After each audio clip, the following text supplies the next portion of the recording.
What's up, everybody, and welcome to my presentation on using YouTube to connect with students all over the planet and share education and knowledge while also promoting yourself simultaneously. My name is Huzefa Kapadia. Before we jump into the presentation, I just wanted to give a little introduction as to who I am and what I'm all about. So first and foremost, I am a math tutor, as you can probably tell from my t-shirt. I love math, and it's been a massive part of my life since around 2013. And just so you know a little bit about my background, my story is that I didn't start in education. In fact, I started as a software engineer years ago when I graduated from college, then went to law school, was actually a practicing patent attorney for around 4 years, moved to Los Angeles during that time, and then decided that I wanted to have a career change. And when I was deciding what to switch to, deciding what to move into, I knew I wanted to be an entrepreneur. I knew I wanted to have my own business. The question was deciding what was that discipline going to be.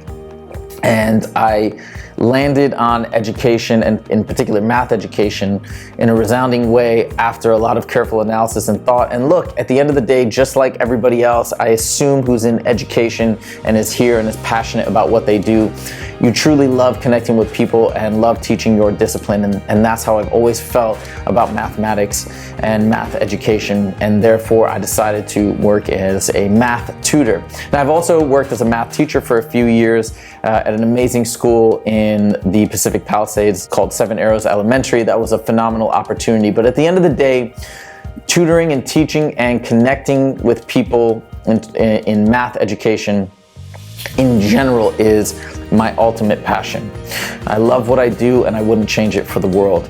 Through this journey, I've created my own company called Scalar Learning. And Scalar Learning, yes, is about one-on-one tutoring, but it also has branched out into all these other areas of education in the online and digital realm. And that's what I'm here to talk to you guys about today. When I first started my business, I thought only I was gonna go tutor, and then eventually, as I built up my reputation in this city, I would start to bring on other amazing tutors onto my team. We sort of grow that way. And that has happened, and that is still part of my business model. But an unforeseen element was the online portion, building video courses, making YouTube content, making Instagram content, believe it or not. And I tell people all the time, you have no idea how much people love math, because I got over 60,000 followers on Instagram, and it's all math related content, whether it's math memes or math infographics. So don't let people tell you that math is not a popular subject. One thing that I realized throughout this journey, and it wasn't necessarily even about opportunity, but it was just the fact that creating content is fun. You get to be an artist.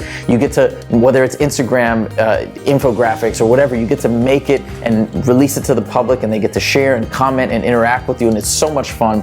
And while I love Instagram, video was always something that I gravitated towards. I love talking directly to people. I love the editing process. I love everything about it. And so in 2016, almost 4 years ago exactly, I had the idea to finally launch a YouTube channel after a lot of resistance. I wasn't so sure about social media. I really had no interest in any of it. I didn't really know anything about Instagram or YouTube or any of these things, but I said, okay, well, I do enjoy video and I like content creation.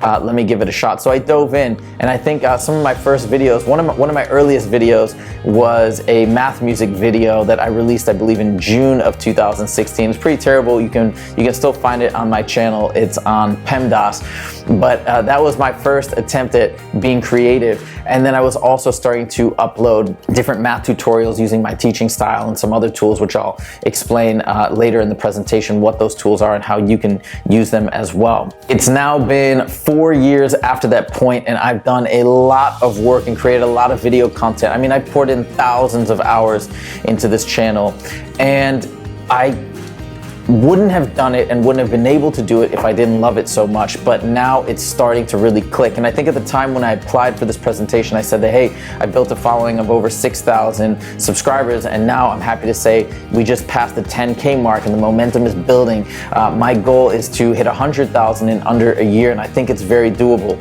That's a little bit about me, my story, why I love what I do, why I do what I do. Now, I want to sort of start from the top down and hopefully convince the rest of you guys to jump onto YouTube and share your knowledge, whether it's in math or philosophy or English or whatever it may be, with the rest of the world. And I want to start by just talking about YouTube in general as a platform and why I think it's such a great platform. So first of all, everybody knows what YouTube is, and there's a reason for that. There's 2 billion monthly users on YouTube. 2 billion, right? Out of 7 or 7.5 billion, whatever the current population is. I mean, that's a massive percentage. So you can just imagine all the people that are connecting and interacting. And by the way, a lot of my content, I know I'm touching people in India, I'm touching people in Egypt, and it's an incredible feeling. So your reach now is just so massive. And again, we're in the world of tutoring, in the world of education, and when we share our insights, we're really touching and really connecting people, and really helping in certain cases folks that don't have access to tutoring or can't ask somebody for help or hire somebody to give them some assistance. Now, when we look at YouTube in terms of how often people use it, 73% of users are on there regularly and using it actively, which is almost double the amount of active users that we'll get on Instagram. So again, YouTube is something that I'm sure you hear all your students, all your kids, younger people talking about all the time. It's just a constant place where people are going to find facts and learn information, and it's so easy too. I think video content has become the dominant way for folks to learn anything. Another really relevant statistic is that from the age range of 15 to 25, 81% of 15 to 25-year-olds use YouTube regularly. And by the way, I guarantee you that statistic is even higher for students under that 15 age range, right? The younger the students are, the more likely they're on YouTube trying to look up help for different subjects. So think about all these students that are getting more and more into these social media platforms and using them not just to socialize or look up entertainment, but to actually learn and work and grow. Last but not least, especially for us folks in the US, this is an important statistic, 15% of traffic to YouTube comes from the US, which is pretty substantial considering how small relative to the rest of the world the US population is. We're roughly 300 million compared to over 7 billion. So you think about that, that's a pretty important statistic if you are teaching and tutoring in the United States. The final fact that is so critical and that a lot of people don't know has to do with, again, YouTube, but as a search engine. So we all probably know the #1 search engine in the world, and that is Google. Without a doubt, Google it's almost become synonymous with searching for something or trying to find something, right? Let's go Google it. And everybody knows that. But then what's #2? Is it Yahoo? Is it Bing? What is it? It's in fact none of those. The #2 most popular and most widely used search engine happens to be YouTube. So that's got to tell you something as well. People are going, instead of looking stuff up on Google, now they're going straight to YouTube and trying to find answers. I know I do that even when I have tax questions, when I have different questions about how to set up a website or how to set up an online t-shirt store, like, right, which I just did recently. My first source for me is I want to go to YouTube because I want to see an instructional video. It's so much more helpful in a lot of ways than reading a blog. It may take a little bit more time, but people are packaging things so well nowadays that YouTube is the place to go when people want answers. So remember that. And again, I want to use that fact to encourage you to put some really valuable and beneficial content up yourself.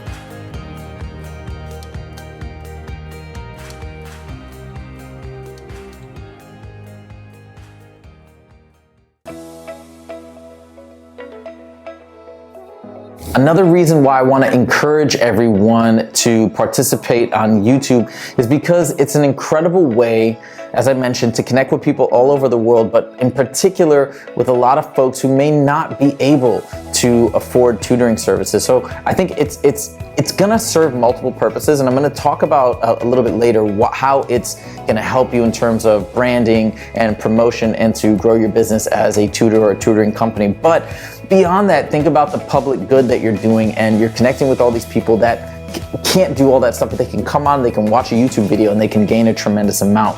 I think it's very important not to think too much about, oh my God, well, I'm giving too much away for free and that's gonna hurt me. I think the majority, Seth Godin has talked about this, a lot of folks have talked about this, is that instead you wanna focus on creating value and putting good stuff out there, and that eventually good stuff will come back. And I think that's a really important mentality and mindset to have in this game. It's a very long-term trajectory in terms of producing content, releasing it, and then slowly building up a following and then getting stuff back. But in the meantime, think about all the positivity you're bringing to the world and all the lives you're touching. If I look at my business, for example, I'm based in Los Angeles. It's a expensive city, and we primarily cater to folks that are in a certain socioeconomic status, right? And I love my clients, I love working with them, but not everybody can pay a price range between $150, $250 and up an hour. And this is a medium where I can connect with those other folks. Moreover, now this is something else I'll talk about later, but moreover, if you have video courses, right? Video courses can be a step down from in-person tutoring, where you're not having to pay that full price for this custom, somebody to come over and work with you on a custom basis. But you can get a nice video course at a smaller, more reasonable price, and maybe some students won't be able to get the tutoring, but they'll want that. And in addition to providing the free help, you can also then connect them and say, hey, this is what's offered for free. Now, if you want to go a step up, not the private tutoring, but if you want to go a step up and purchase a video course or video tutorial or some other product that you might offer, that might be a segue or a funnel into making that connection. Just to give you an idea of the connections and the impacts that can happen when you have a YouTube channel based in education and you can touch a lot of people, I want to read you some comments from my YouTube channel. Now, by the way, this is from a poster that I made, sort of an inspirational poster to myself to keep going. And I did this about 2 years ago or a year and a half ago when I had a substantially smaller YouTube following. I think I had around like 2,000 subscribers at this point, but I was still getting a lot of love and a lot of positive feedback that kept me really motivated. And there's even more stuff now that I see on a daily basis, and it's so uplifting, and it really is incredible. But I just want to read you some of these comments so you can see what people are saying and how much they appreciate it. And that in and of itself is more than enough incentive to keep going and keep building. Okay, so we look at this guy, I mean, Dope Productions, this is a really funny name, but he said, I just simply want to thank you for the time and effort you put into these videos to help students like us trying to do good in the SATs. You're an excellent human being. And again, if I didn't mention before, my channel is primarily test prep focused. I'd have to say in math for SAT, ACT, IC, although there are other videos, but it's a massive part of the channel. I'd say SAT is the main thing. SAT math is the main thing that my channel does. All right, look at this from Samantha Castillo. I was stressing because the videos on Khan Academy were not helping. Thank you so much for this video. Again, I'm not trying to bash Khan Academy by reading this comment, but it goes back to the point that there's all sorts of different learning styles. Different people may learn really well from Sal Khan and others may not. So I'm providing an alternative. I'm providing another way for people to absorb the information and feel comfortable on this really difficult test. All right, now we look at this comment down here from Chris Orugu. It says, just want to say thank you for what you were doing. Yeah, there's definitely a need for videos like this. Watching you knock out SAT problems is helping me tremendously. I'm reading this one in particular because you might think to yourself, hey, I don't need to go on because I don't need to create a YouTube channel. And who would even watch it? We've got Khan Academy, we've got Super Tutor TV, we've got all these other YouTube channels that are already filling this niche. Why would people come to watch me? Well, it was the same story when I started, and I'm still getting comments like this, even more so now. And the reason why is because, yeah, it's not about better, worse. It's not about who's already out there and who's established. It's about variety. And I think a big part of the EdTech revolution that's happening right now, which I document heavily in my podcast when I talk to all these different EdTech companies, I think the main themes are that we're getting an increased amount of access to students, which is so important, and we're also providing, of course, fun and excitement and good content is a part of it, but all this variety for the different learning styles is a really important part as well. Just like some people might have their favorite teachers, their favorite tutors, some folks have their favorite YouTube channels, and some connect with me and some don't. Some connect with Sal Khan and some don't. So you'll putting this stuff out there, you might click, even if you connect with a few hundred people or a few thousand people, that can be pretty substantial for those individuals. Last but not least, I just want to read this one from Natalia. She said, I just got my score and I improved 110 points in the math section. Your SAT videos were extremely helpful. Thank you so much. Now, this is again much earlier in my channel, and getting these messages is insane. And what is incredible about it now, I'll be honest, like, people who watch my channel and get these huge gains, which I'm so proud of, if you're thinking about it from a business perspective in the short term, you're providing stuff out there and people are growing and gaining stuff from it, but you may not be getting any monetization from it initially. But I guarantee you, once you start doing this and you get this feedback, you're not even gonna care, because it feels so good to hear people that otherwise felt defeated or felt in a position where they couldn't do anything because they had no options. Now they can come to your channel, a free resource, and grow and gain all this value. And I'm going to talk later too about how this will eventually turn into something that you can monetize, whether it's ad rev, which I do have ad rev now that comes in. That's reasonable, a few $100s a month from YouTube. That's something. But then of course, the main thing is then using the buzz and using all of this stuff to connect with people. Could be for one-on-one tutoring, but it could also be for other products that you could package and release to help people get better in whatever your particular discipline is. Last but not least, I would advocate starting this channel and creating content purely for the love of teaching. And it's gotta come from that place, which I assume it's coming from anyways if you're here and you love what you do, because if you don't, I gotta tell you, it's gonna be tough. So build it around, of course, your area of passion, your discipline of choice, and do it for the love. Because if you do it like that, doing it for 6 months, for a year, for 2 years, for 3 years, which really counts, that's what's gonna make it work. That's what's gonna make you keep coming back. And I know that's what worked for me.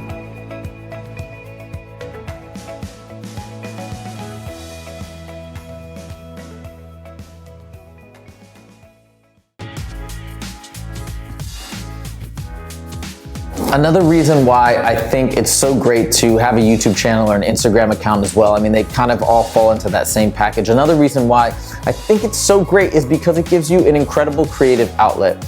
I have to believe that a lot of tutors out there are like me in that, hey, we went into this because we did want to be entrepreneurs. We did want to have some creative expression, and teaching is a beautiful, beautiful art form, especially one-on-one. I love teaching one-on-one. I love teaching in a classroom setting, but there's something really special about connecting with people on that personal level. When you have a YouTube channel, when you have an Instagram account or TikTok account, whatever it is, you get another chance to express your creativity through teaching. And I think that's something that you should really take advantage of, and you will love yourself as well as connecting and helping students. Just to give you some ideas of what I do with my YouTube channel, I just want to share a few videos, brief little excerpts of 3, so you can kind of get a rough idea of what I've done, and I can kind of talk about it and explain why I love it. But the first thing I'm going to show you is one of my math music videos. Now, I love music, I always have. I love writing, I love singing, I love creating beats, I love doing all that stuff. And to date now, it's been a while since my last music video dropped, but I think about almost 6, 7 months. One's coming out soon, by the way, but I've created 17 now to date on all sorts of different concepts. A lot of stuff focused on SAT and ACT math, but even beyond that as well. Even a song on long division. But I'm gonna show you a quick clip of one of my music videos so you can just see, hey, this is a fun thing for me, and this is something also that I get to involve my students in. Let me begin by saying welcome to the most famous number. The name is like a lovely, sweet, fruity treat. It's got digits running into space forever, but it's spelled with just 2 letters, I and P. The special number goes by the name of pi. It has its origins with circles to measure all around the outer sides. Measure diameter in times by pi. So if you want the area of a circle,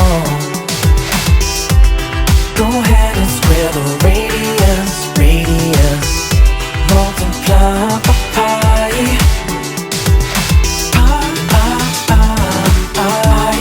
It's something magical, only irrational, baby.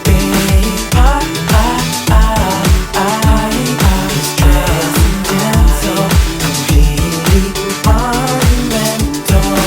The next video I'm going to show you is one of my SAT walkthroughs. These have been some of the videos that have really helped my channel grow, and it's where I'm taking the real test information, or real practice tests, and I'm actually solving them in real time to give students an accurate representation of how to approach these problems. And these have really connected and resonated with a lot of folks, because I believe not only the way that I teach seems to be clear for a lot of folks, but also the fact that I'm doing it within these time situations, it gives them something to mimic or aspire towards when they're taking the test themselves.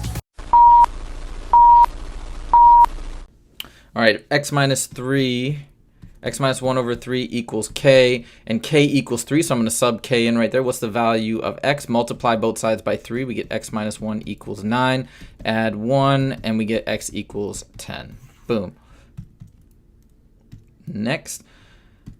I is the square root of -1, imaginary number. What is the sum of this? So first of all, I'm going to get rid of those parentheses because they're not doing anything. And we're going to combine like terms, treated just like as if it were a variable. Okay, so 7 adds to -8 goes to -1. Oops. And then 3i plus 9i is 12i.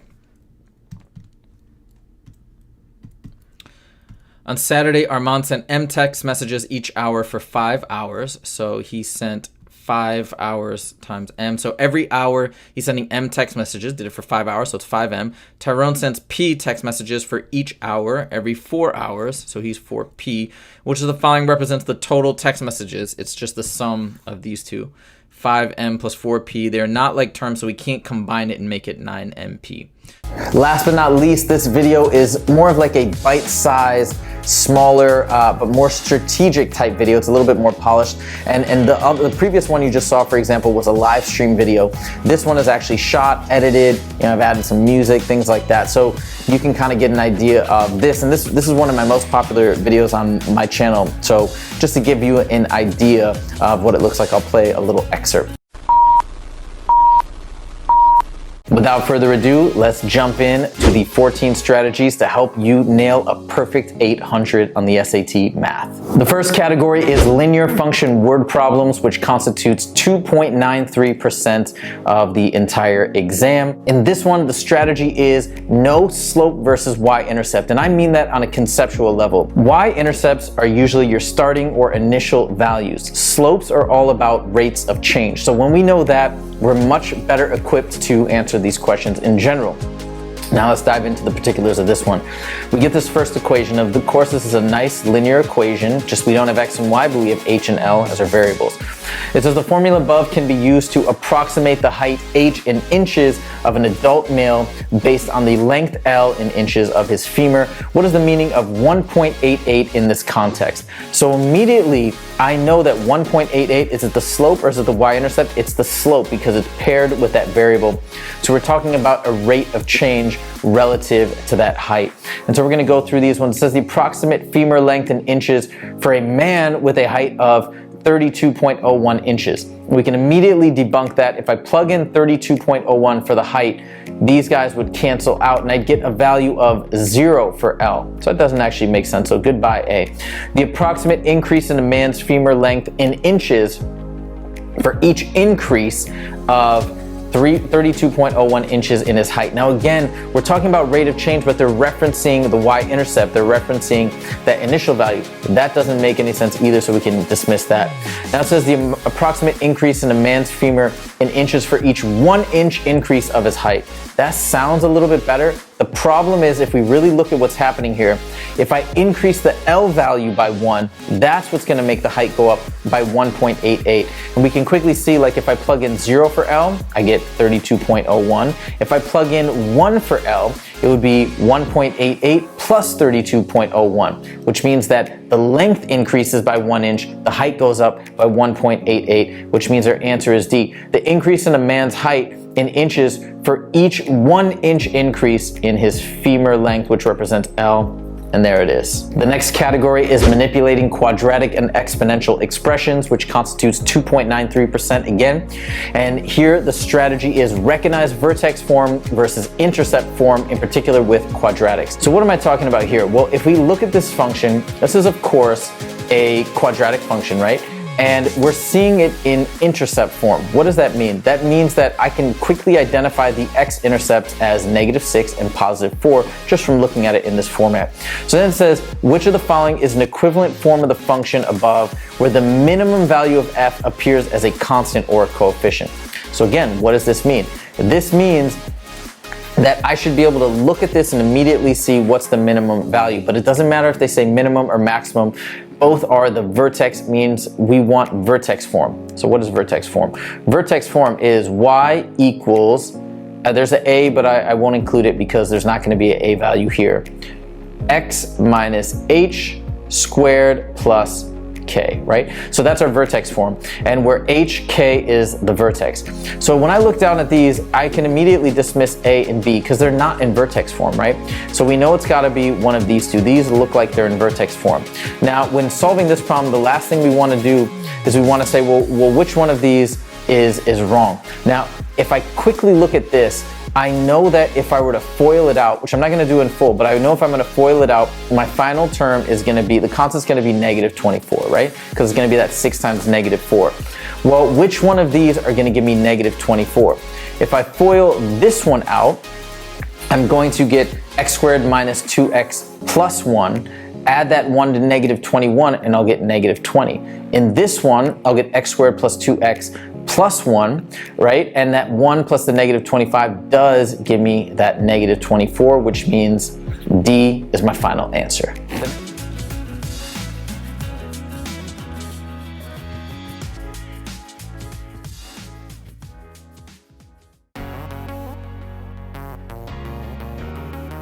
Now I want to dive into the business reasons in terms of why you should also start a YouTube channel in particular. Again, the lead generation is going to take a while to develop, and I think it's really important that initially when you start with a YouTube channel, you don't think about it as cost to earnings. If you do that, I mean, it takes so long for you to see any benefits in that sense.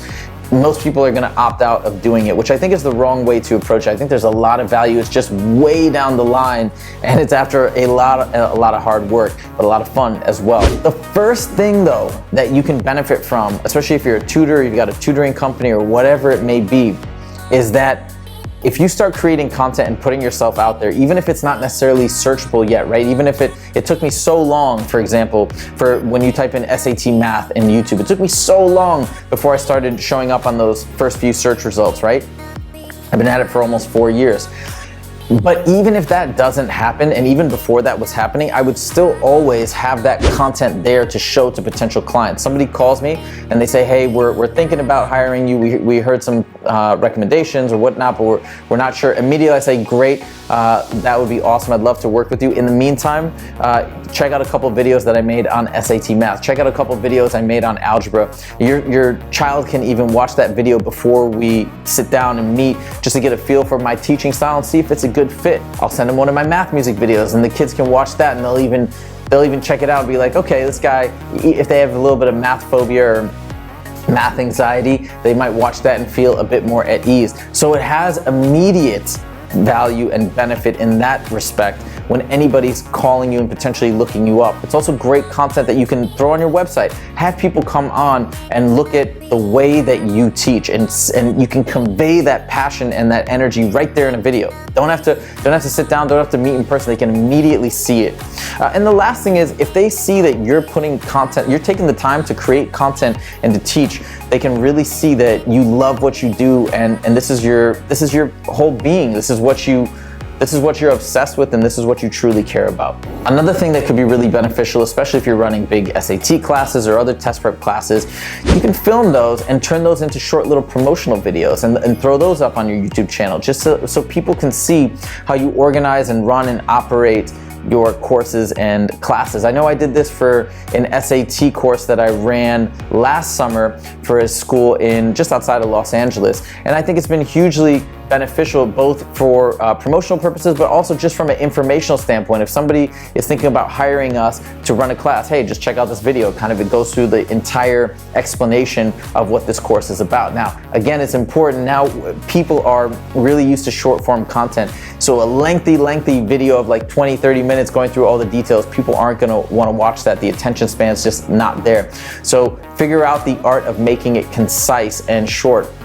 And I really advocate, instead of going out and hiring a videographer and a company to do this for you, which you can do if you have the means and whatnot, but it can get pretty expensive. And if you want to really build a YouTube channel and really on a weekly basis create content, put it out there, it's gonna be pretty expensive and there's not gonna be a lot of return early on. So my recommendation is learn how to do it yourself, which is not that hard. I'm gonna go over that in this presentation, sort of the basics of how to start, and just get into it, make it a hobby. To me, that was always the vision. That's always how I knew I was going to approach this.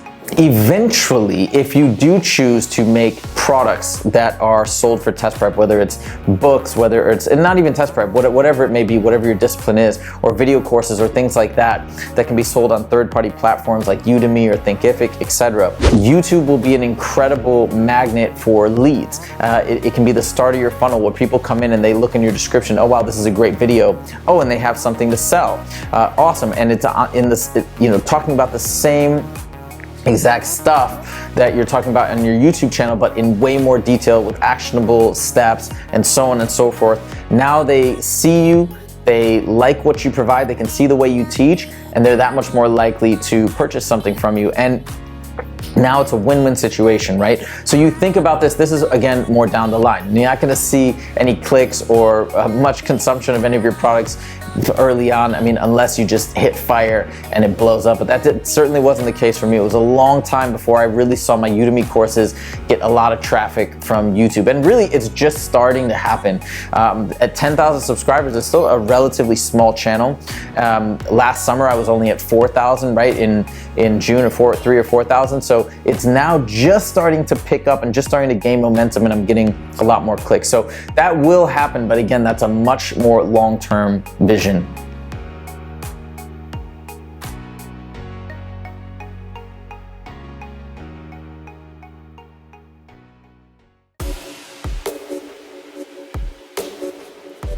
Now let's talk about actionable steps. How do you actually set up and start a YouTube channel? Okay, so it might seem overwhelming, it might seem really difficult, you got all these moving components. It is actually so easy, it's amazing how simple they've made it. Because if you have a Gmail account, you have a YouTube channel, you just don't have any videos on it, and literally that's it. So the first things I'm gonna walk you through are how to set this thing up, and it sounds funny, but probably like 30 seconds, if that. So for example, I'm gonna go to one of my email accounts right here. This is just my business account. This one doesn't have a YouTube channel yet, so I'm gonna show you how we do this. So see here, if I go to my channel, and it just takes us to this page right here. Now we just click this blue button that says customize. You see this button right here that says add art. Now you can create that and put something back there, which you definitely should eventually, but you don't have to do that right off the bat. If you do wanna do that, you're gonna wanna download a nice template of the margins and how it should be laid out and the dimensions and whatnot. And by the way, I created mine in Google Drawing, and you can see mine right here. Super simple. This is for two channels that I have. My main channel, which is the Scalar Learning channel, and this is the template in back. I just sort of laid some images down, made it look reasonable, nothing crazy, nothing too out there, and boom, now we've got some nice channel art. Next, literally film a video of yourself. You can use anything. You can use a camera, an iPhone, an iPad, whatever you want. Make a video, edit it in a way so that you cut out whatever nonsense you want to cut out, have it start and finish at the right time, and then upload it, and you're on your way. The thing I want to emphasize the most if you're just starting out is do not be a perfectionist. That is the best advice that I got, and it's really hard for me because I am a perfectionist. I'm sure a lot of you, or most of you, probably are perfectionists as well, and that can truly hold you back in something as personal and revealing as being on camera and having a YouTube channel. It's so scary at the beginning. You're scared it's gonna be terrible. You're scared people are gonna hate it. People are gonna laugh at you. It's gonna be a nightmare. You might not think you're not that good on camera. All this stuff is a lot of nonsense. And by the way, I want to address the part about feeling uncomfortable about being on camera. You would be surprised at the folks that resonate with YouTube and the world in general. It's not always the folks that are super polished or like reporters or things like that. You just get out there and be yourself, and you'd be surprised. If you're a little quirky or a little different, that might hit a chord with a lot of people. I mean, I love the Super Tutor TV channel, if you've ever checked that out. And Brooke Hansen, yeah, she's amazing, brilliant person, but she's a little quirky if you hear how she talks and how she speaks. But people love it, people resonate with it. Not to say she is very good on camera, but she's just being herself. And that connects. So I would say the same thing. Just be yourself on camera, know your discipline, teach it the way you teach it, which is probably with passion and gusto. And that, believe it or not, will a lot of times connect. So I don't want that. I don't want the perfectionist element to hold you back, and I don't want the fear of thinking, well, I'm not really a video person. I'm not really an on-camera person. You never know. You'll see what resonates. And in the process, you'll create a lot of content, and you're gonna continue to get better as you do more and create more. Just a couple other notes. You might see that, for example, on my Scalar Learning channel, I have merchandise or math mugs and math t-shirts, stuff like that, like the one I'm wearing right here. You can't do that at the beginning of when you create a YouTube channel. You actually have to hit the 10K subscriber count before you do that. Even ad rev is not available right away. So you have to hit certain milestones before you can turn those things on and they become enabled for you.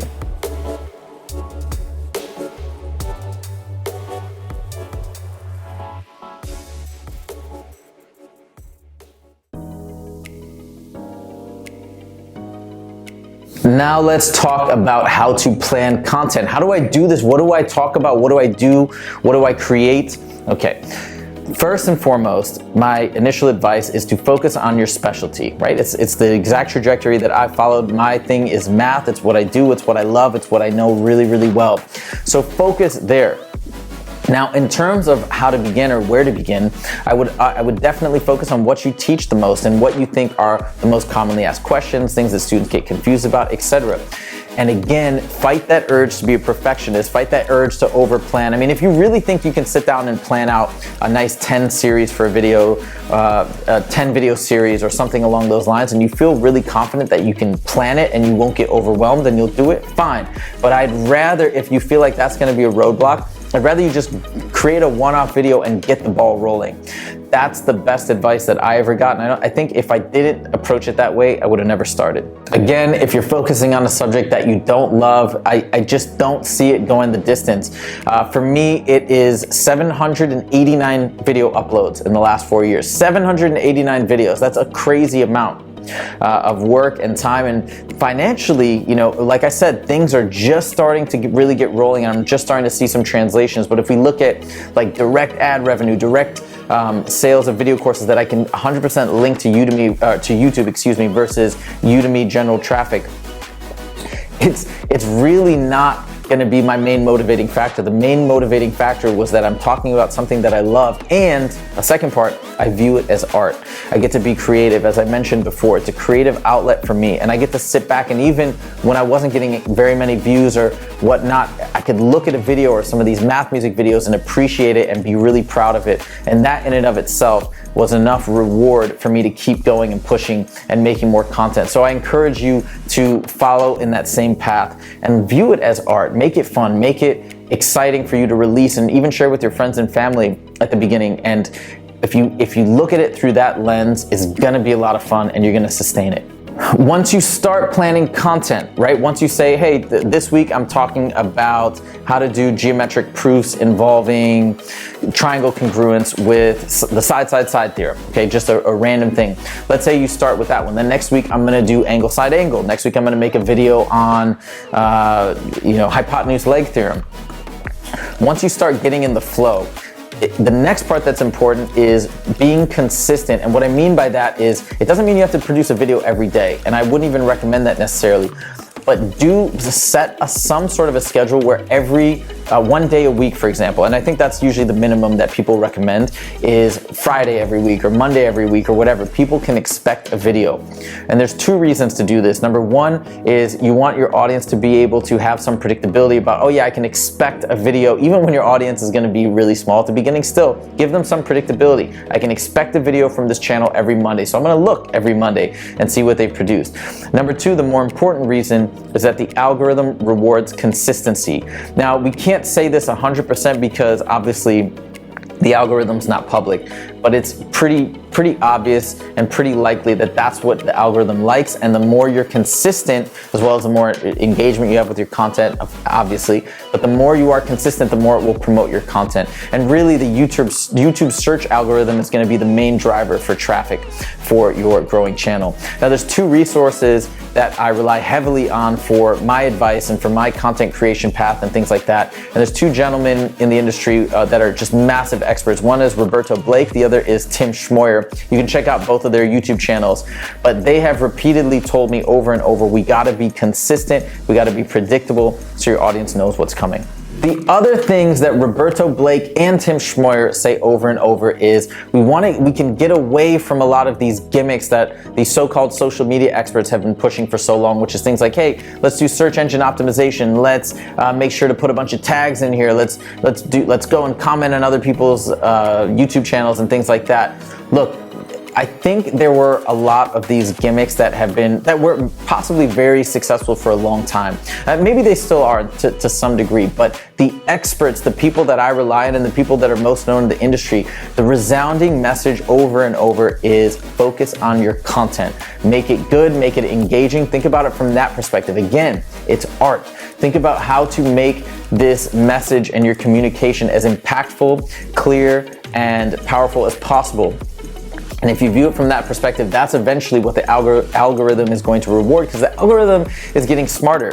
And this is what Tim Schmoyer said to me, is that a lot of times these tags can be misleading, right? People will put stuff in just so they'll get more views and more connections. But YouTube and Google, they're aware of this. So now it's trying to find better ways to really analyze good content. So focus on quality, and that's a beautiful thing because it takes a lot of the other extraneous worries away. How do I do all this quote unquote marketing and promotion? Well, if you just focus on the message and the content, all that stuff will come. And I can attest to that because that's really the way that I've approached it for the last 4 years, and it's starting to work. So it's a really uplifting message. The last thing I want to say when you're getting started is that at the beginning, right? As I've said before, don't be a perfectionist. At the beginning, I just want you to make sure that you're creating something. And if you're getting a little paranoid about, oh, it's not that polished, it's not that great, and whatever, at the beginning, it's not that big of a deal because you're not gonna have an audience. Nobody's really gonna be watching your stuff.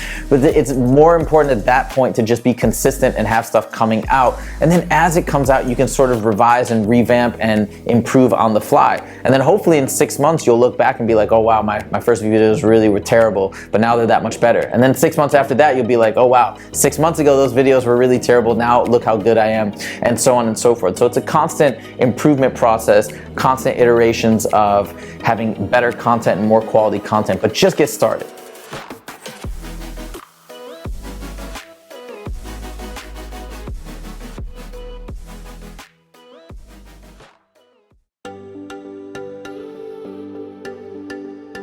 Next, I want to talk about the equipment that you're going to need to start a YouTube channel. First, let's go with the absolute most basic stuff. You really don't need anything other than a phone, and that's the honest truth. You can film using your phone, especially if you have one of the more recent phones or versions. It's got an amazing camera. You can shoot incredible video. In fact, a lot of times I'll splice in footage from my phone into videos, and it looks terrific. It looks great. You really can't tell that much of a difference between that and the other cameras that I use. What's more important than the phone or the camera or whatnot is actually the audio. I think that what people have really become picky about on YouTube, less than the video, is the audio. And bad audio, or where you hear an echo or it sounds distant, that's when YouTube users and consumers get a little bit aggravated. And audio is so easy to have nice, clean audio, because all you have to do is buy a really inexpensive lapel mic, whether you plug it into your phone, plug it into your camera, something like that, it's gonna give you really good sound quality. So I would definitely recommend one of these mics. Here are two examples of microphones that I've used in the past. This is a lapel mic. Now granted, this one here, I've shown the price tag at around $59. I believe I got this one at Sammy's Camera. And then the second one is the Blue Yeti, which is a little bit more pricey, but these are two that are gonna have pretty solid sound quality. Blue Yeti, by the way, there's a lot more expensive options than that, but I think for the price, and it's a terrific microphone, and I use this for a lot of my live streams. It's great, clear, everything sounds professional. So that's a nice starting point if you're really serious about getting going into creating a YouTube channel. Next, if we wanna talk about upping the level of production in terms of cameras, and depending how you wanna shoot this, you can definitely get a camcorder. The one that I use is a Sony, and I've been really happy with this. So it's a camcorder. It's not even one of these big crazy cameras, but it's a really nice camcorder. It shoots incredible quality in 4K. And by the way, YouTube knows when you've uploaded 4K quality, and I think it does promote it a little bit more than other types of content or lower quality video resolution. So the better the quality, I think it will improve somewhat in the eyes of the YouTube algorithm. Also, there's great webcam options. I mean, if you have a MacBook Pro or an Apple product or other products, probably comes in with a built-in webcam. That's totally fine. But if you want to up the level of production, you can get one of these nicer webcams like the one I use right here, and that shoots again in 4K. I use that for my live stream videos. If you're going to be writing live on camera, which is especially important if you're teaching math, but even in other subjects, I imagine, I highly, highly, highly recommend using a Wacom tablet. They're so good. They're so easy to use. I've used one for almost 6 years, even before I was doing stuff on YouTube and online, just for teaching in person or doing online sessions. You can get a really nice one for 99 bucks, and the prices increase. I just recently bought one here. I'd say I listed for $300, but I recently bought one for $200, which is now wireless. It's Bluetooth operated. It's got a big, nice section to write on. So that's a really good option. I definitely recommend that if you're writing. If you already have an iPad, you can use that, but I find that the Wacom tablet, once you get accustomed to it, it's easier to write with, and it's just such a nice polished tool for teaching in particular. If you are going to be writing content, you're going to want to use an online whiteboard. And I'll tell you the ones that I use, and there's so many things. There's even Notability, which I think is great. I just don't use it myself. But the two that I use primarily is one called Whiteboard Fox, but the one that I use all the time, and I like even better, is called AWAP. I don't even know if that's what they call it, but it's awwapp.com. So it's called a whiteboard app or something. And I love this one because, yes, I can use it in my live streams and my video. I also use it in sessions because you can share the screens with your students, and they can also load it up on their iPad or computer simultaneously. But the other thing is it's got shapes, lines, circles, squares, so a lot of those dynamic tools when you're trying to explain things in greater detail. If you want to polish the videos and make them even nicer, you need some editing software. And I've got two that I recommend, but these are particular to Apple products. There's lots of products for non-Mac users as well, but the ones that I'm familiar with are, of course, iMovie, which is relatively inexpensive. It comes out to $14.99, and you can get that straight from the App Store. And it's a great way to start. I would definitely recommend it. You can do a lot with it. If you want to make your videos more complex, like these music videos or other things that I've done, it's not going to cut it. And the next level up, I'd say, would be Final Cut, but that's a much more expensive piece of software. It's $300. But I love Final Cut. You can even go to Adobe Premiere. Again, that's not for Macs, that's gonna be for other computers.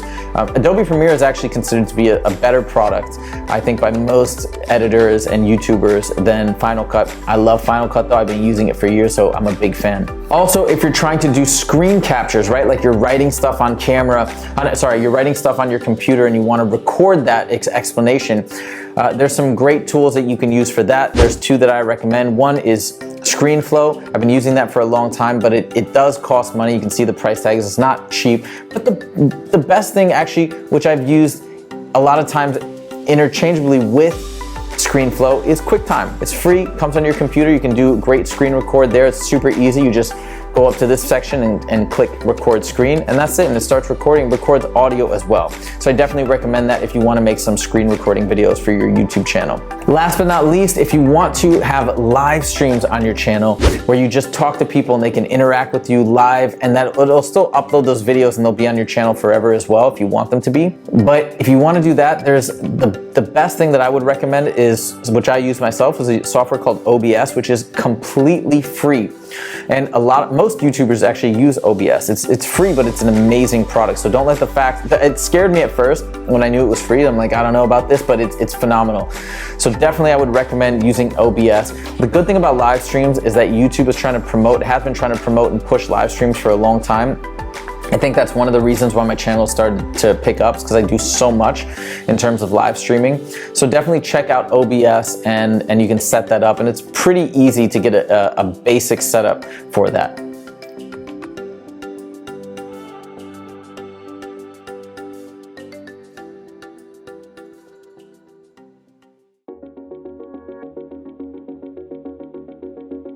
That is it, guys. Thank you so much for joining this presentation. It was an honor to talk to all of you and connect with other like-minded folks like myself who love education, love tutoring, love working with students, and love to improve the world.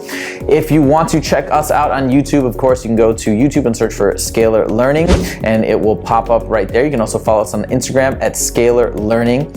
And we've got tons of math memes, math infographics, all that good stuff on the regular. I hope that you guys take away from this that it's not that hard to start a YouTube channel. It's a lot of fun. It can have a lot of great benefits for you down the line for tutoring and business and whatever your goals may be. But it's just a tremendous thing to do, and I really encourage it because at the end of the day, it's about connecting and access. And I know we're all passionate about that. So go for it. Get out there. Let your voice be heard. Let your unique teaching style be experienced. And I wish you all the best of luck. Thank you so much for joining, and I hope you enjoy the rest of the conference. Take it easy.